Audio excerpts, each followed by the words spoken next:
Assalamualaikum warahmatullahi wabarakatuh. Perkenalkan, nama saya Lestari dengan NIM 210211501009. Di sini saya akan menjelaskan tentang sejarah arsitektur dunia, yaitu arsitektur rokoko.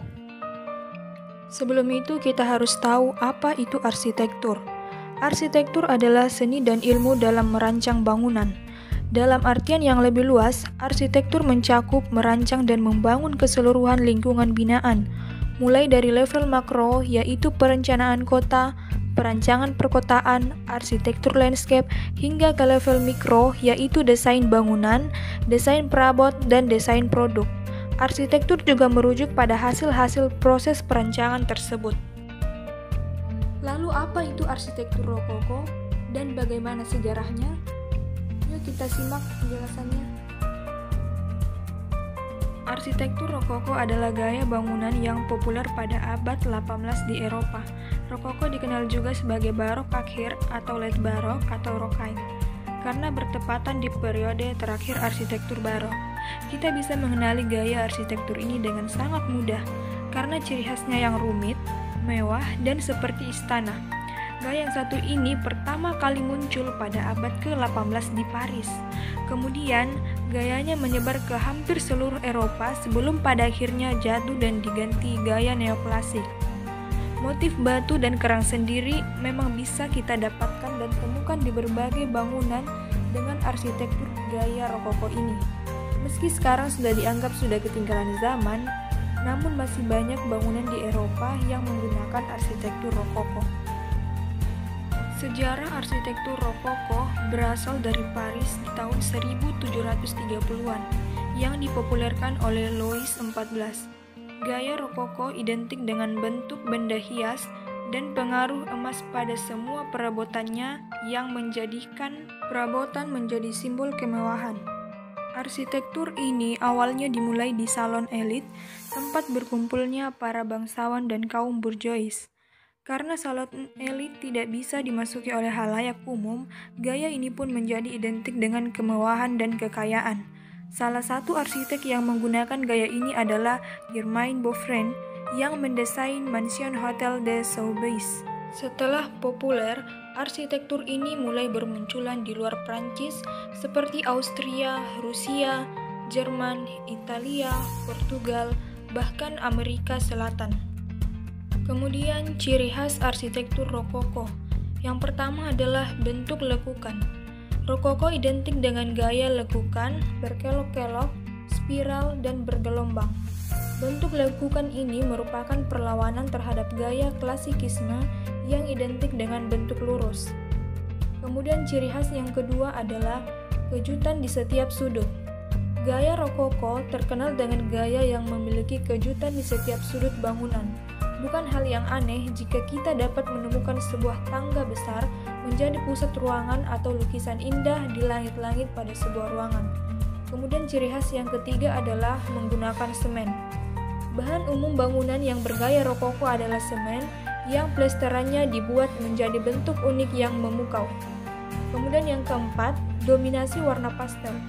Warna pastel menjadi ciri khas lain arsitektur rokoko, seperti warna krem, abu-abu mutiara, kuning muda, lilac, dan biru pucat. Kemudian ciri khas yang kelima adalah dekorasi asimetri. Dekorasi asimetri dapat kita temukan di beberapa perabotan, seperti furniture dan cermin. Kemudian yang keenam, penuh dengan unsur alam. Ciri khas dari arsitektur rokoko berikutnya adalah unsur alam di bangunan. Contoh unsur alam yang dimaksud adalah ukiran, patung unik, lukisan berbentuk flora dan fauna. Kemudian ciri khas yang ketujuh ada trompe-l'oeil. Ciri khas terakhir adalah trompe-l'oeil atau dalam bahasa Indonesia berarti mengalihkan penglihatan. Trompe-l'oeil memberikan perspektif baru pada sebuah seni dua dimensi sehingga tampak seperti sedang bergerak. Itulah 7 ciri khas arsitektur rokoko yang sangat memukau dari bangunannya yang seperti istana mewah. Selanjutnya kita akan membahas tentang beberapa bangunan arsitektur rokoko yang sangat terkenal di dunia. Bangunan pertama adalah Amalienborg Palace, Munich, Jerman. Jerman merupakan negara yang memiliki cukup banyak bangunan bergaya rokoko. Arsitek Jerman menafsirkan gaya rokoko dengan cara mereka sendiri dan lebih suka menggunakannya dengan cara yang lebih asimetris dan lebih dekoratif. Contoh arsitektur gaya rokoko pertama yang penting di Jerman adalah Amalienborg Palace di Munich. Bangunan ini diciptakan oleh arsitek Prancis Francois de Cuvilliés pada tahun 1739. Dari gambar tersebut kita dapat melihat bahwa bangunan Amalienborg sangatlah indah dan mewah. Bangunan ini adalah bangunan bagian dalam dari Amalienborg Palace. Kemudian bangunan yang kedua ada Brzeński Palace Polandia. Istana ini dibangun sebagai tempat tinggal Jan Klemens Brzeński yang merupakan tokoh kaya dan berkuasa di paruh pertama abad ke-18. Bangunan ini begitu menarik perhatian dengan arsitekturnya yang luar biasa. Brzeński Palace terkenal dibangun sebagai salinan persis arsitektur Prancis dengan taman, kolam, dan pahatnya yang indah. Brzeński yang bermimpi menjadi raja Polandia, tetapi alih-alih berhasil, ia mengelola istananya untuk disebut Versailles Polandia. Dari gambar tersebut kita dapat melihat betapa mewah dan megahnya bangunan Brzeński Polandia ini dengan lampu-lampu yang menyala dan ornamen-ornamen gaya arsitekturnya yang sangat estetika. Kemudian yang ketiga adalah Liederhof Palace Jerman. Istana Liederhof adalah salah satu istana terindah yang dibangun oleh Raja Bavaria II Ludwig selama 20 tahun pemerintahannya. Ia membuat bangunan ini sebagai replika kecil istana Versailles. Istana ini dibangun oleh arsitek George Dolman antara tahun 1863 dan 1886 dengan gaya rokoko. Dari gambar tersebut, kita dapat melihat betapa megahnya istana Liederhof ini yang dipenuhi dengan ornamen-ornamen yang sangat mewah.